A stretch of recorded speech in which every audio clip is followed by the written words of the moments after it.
Election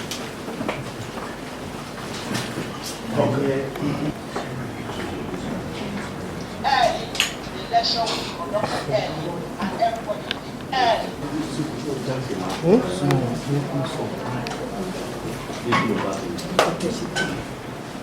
The security situation in the Ejimo local government area was dire. Senator Dine Melayo hails from the local government. There was outbreak of violence in Ayetoro ward, which made it difficult for voters to cast their votes. And as a result of this, there was low turnout of voters, and the security operatives did their best in bringing the situation under control.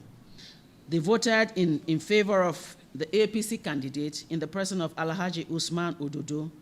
This did not come as a surprise, as voters voted massively for him. In conclusion, there were allegations of electoral malpractices in the local government. It was alleged that result sheets were pre-filled before the INEC, before the election day.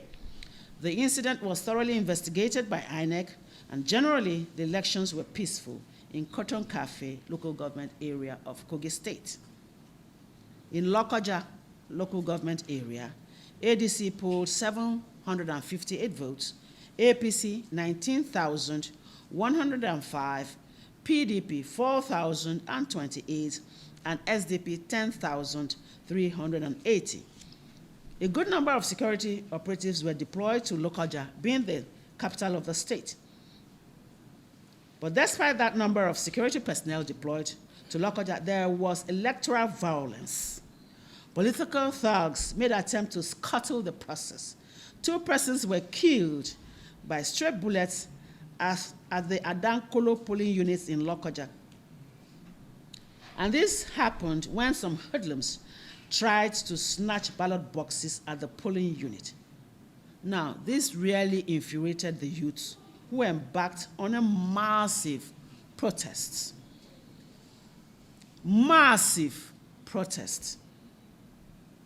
2 persons were dead, and the youths could not take it. They couldn't understand it. They couldn't handle it, and they just went wild. In trying to express their displeasure at what had happened, they set the house of the APC chieftain ablaze. However, the security personnel were able to bring the situation under control. Thuggery plays a vital role on election days.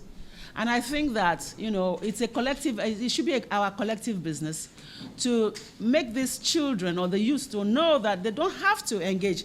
Because more often than not, when they do engage in thuggery and election violence, some of them end up dead, like we just told you. And we saw that, and it played out in the 3 states. Okay? So I think that there should be a mechanism to be able to massively begin to engage our youth. You don't have to die for anyone to come as your governor, as your honorable member, or as your senator, or as your president. That life is gone, and it's gone forever, and there's nothing that can be done. Those are the ones we witnessed, or we saw, or we had information about. What about the several more that we're not aware of?